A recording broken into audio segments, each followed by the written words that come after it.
Croque Plaisir, c'est une série de formations qui ont été développées pour la petite enfance, dans le fond pour les différents milieux de garde, afin de les aider avec tout ce qui est relié à la saine alimentation. Dans les formations Croque Plaisir, ce qui est intéressant, c'est que ça a été développé pour tous les gens qui encadrent les enfants. Donc, il y a des formations qui sont dédiées vraiment pour les responsables d'alimentation au niveau de leur menu, comment modifier le menu pour qu'il soit un petit peu plus sain. Et il y a aussi des formations qui ont été développées pour les éducatrices au niveau des attitudes à avoir avec les enfants dans un contexte de repas. Et il y a aussi toute la direction qui est formée, donc tout le monde a le même message par rapport à l'alimentation des petits à ce moment-là. On a décidé de donner une formation aux éducatrices avec Croque Plaisir pour apporter une sensibilisation sur la nourriture, entre autres sur la quantité de nourriture qu'on a à donner aux enfants, sur la qualité nutritive aussi des aliments.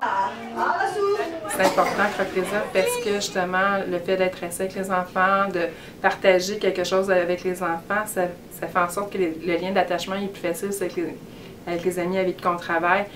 C'est un moment aussi privilégié de manger avec eux parce qu'on est tellement dans un monde qu'on court tout le temps que justement de prendre le temps d'être avec eux, d'apprécier la bonne nourriture, d'avoir du plaisir aussi à travers le moment du dîner ou de la collation, bien, je trouve que c'est un moment très important. Puis souvent, il y a plein de surprises. Les enfants, ils vont nous raconter des choses qu'on ne s'attend pas, puis ça fait des belles conversations aussi avec les enfants. On a fait des changements de côté, par exemple, pour les aliments, diminuer beaucoup le sodium, le taux de gras, le taux de sucre. Par exemple, quand je fais mes pâtisseries, bien entendu, je coupe presque de moitié de ce qu'ils demandent.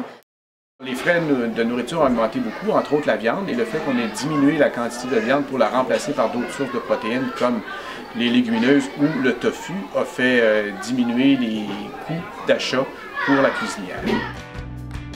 On sait que chez les enfants, les habitudes alimentaires se développent beaucoup entre 0 et 5 ans. Donc, quand on a des bonnes bases au niveau de l'alimentation à cet âge-là, il y a beaucoup plus de chances que les enfants maintiennent des bonnes habitudes alimentaires plus tard dans leur vie. Donc, on est très gagnant de le travailler à cet âge-là.